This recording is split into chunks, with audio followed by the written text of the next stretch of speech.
Hey everyone, Percy Jules here. So today I've got another free plugin for you. This is a plugin that I use all the time, and I've been doing so for quite a while actually. The plugin is Nova by Tokyo Dawn Records. So let's talk about what it is, what you can do with it, and if I think that it's worth downloading for you. Supercy.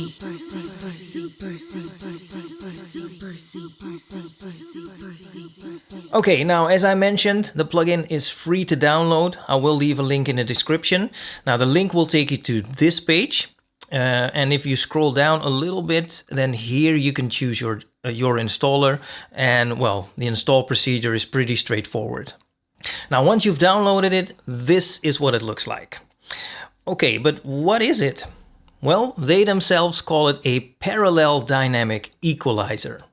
Yeah. But what can you do with it? Well, it actually has several uses. I think it's best that I show you how I use it most of the time, just to cover some of the basics.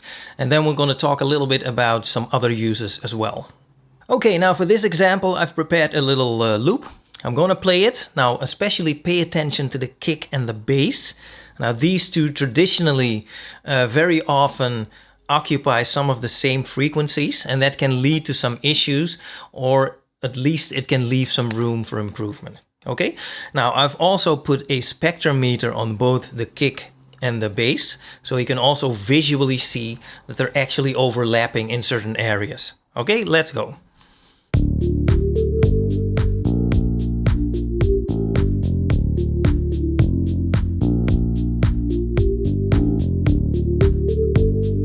Okay, now let's solo the kick and the bass.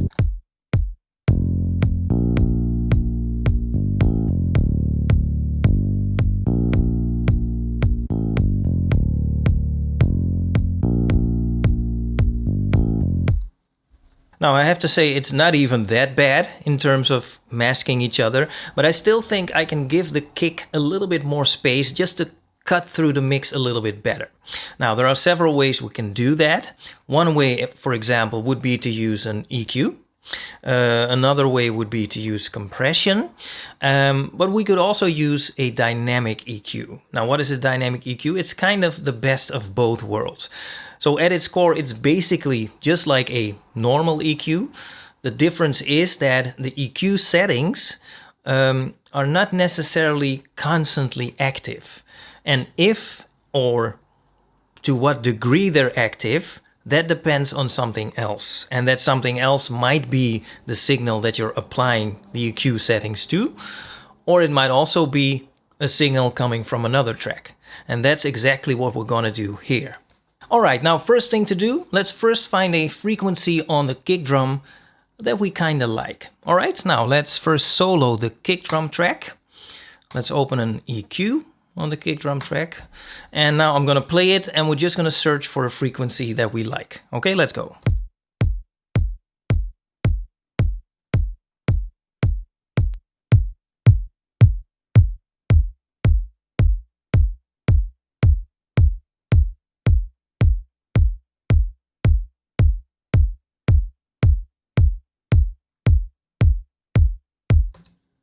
Okay, now let's say that this is a frequency we like, so around 67, 68 Hertz.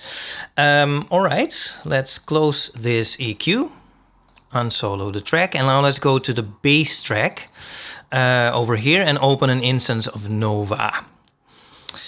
All right, next thing we need to do is we need to sidechain the kick to the bass, if that makes sense. What I mean is basically we need to send a copy of the signal coming from the kick and send it to the bass track, you know, because we want to use that signal as a trigger for the dynamic EQ. All right. Now, the way to do that, that depends largely on the DAW you're using. I'm using Studio One. In Studio One, it is pretty easy. I can just open this here and just say, okay, kick. Done. That's it done. But actually what I've done, as you can see over here, a send has been created automatically, and it is sending to the bass track and specifically to this plugin, to Nova. All right. Okay, now to make sure that Nova uses that signal, so the signal coming from the kick, as the trigger, so to speak, we need to go here and we need to set it to external sidechain. Now also we want to use the spectrum analyzer, which by default is turned off. We could also set it to in, which will show the input signal. We could set it to out, which obviously would show the output signal. But we want to see the signal coming from the kick, so the sidechain signal. So let's select this. All right, now with these settings in place, let's go ahead and make an EQ move. So let me first play the loop. Let's go to the first band. And the frequency was 67, was it? 67. Now, what we can do now is we can bring down the gain by a certain amount of dBs. Let's say 3.8, all right? So, what we've done now, we've actually achieved what we wanted. We've actually made some room for the kick to be in. Let me stop the loop for a moment. So we've carved out a little bit of space on the bass so that the kick drum can cut through the mix a little bit better. So mission accomplished, right?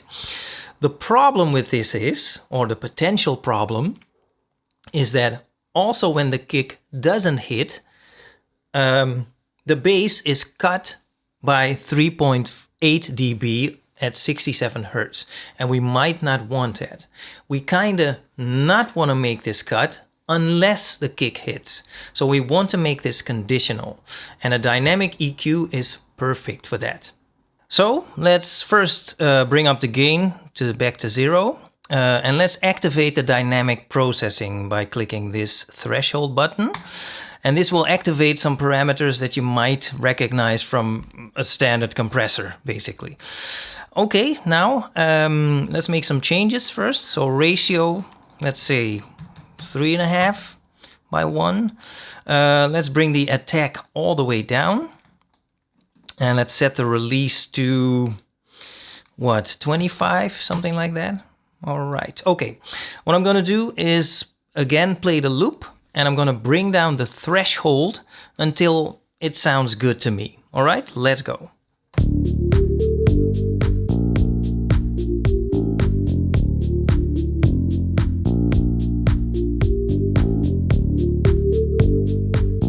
Okay, here we're starting to see some activity.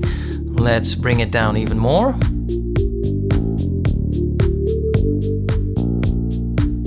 All right, somewhere around here sounds pretty good to me. Now, I'm not sure if you can clearly hear it in the video.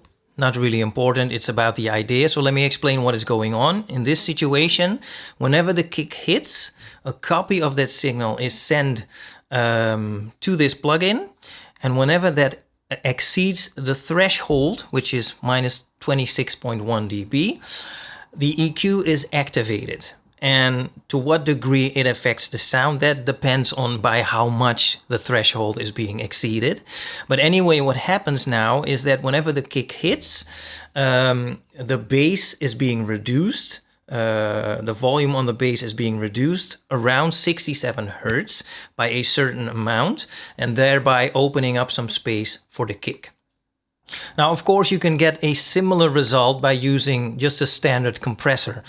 The difference with a compressor is that a standard compressor compresses or reduces the volume across the entire frequency range. With a dynamic equalizer, you can kind of very surgically, you can select certain frequencies. So you have more control. So that's the difference. So that's how I use this plugin most of the time. But as I mentioned, there are more uses for it. So apart from, using it as a dynamic equalizer, you can also use it as a parametric EQ. So I'd say a normal EQ. You could also use it as a wideband compressor. I would call it a normal compressor, so compressing the entire range of frequencies. You could also use it as a kind of a multi-band compressor. You could also use it as a wideband compressor, but then exclude certain frequencies. So all in all, it's actually a very versatile tool. Okay, so in conclusion, what do I think of Nova? Do I think it's worth it? Well, let me say this, and I don't want to exaggerate. But personally, I truly think that this is one of the very, very best free plugins you can get anywhere. I mean, it is very useful. It is very versatile. You can use it for many, many things. I also really like the sound quality. I, by the way, also like the sound quality of some other Tokyo Dawn Records plugins as well. I don't know, it's kind of subtle. It feels very solid.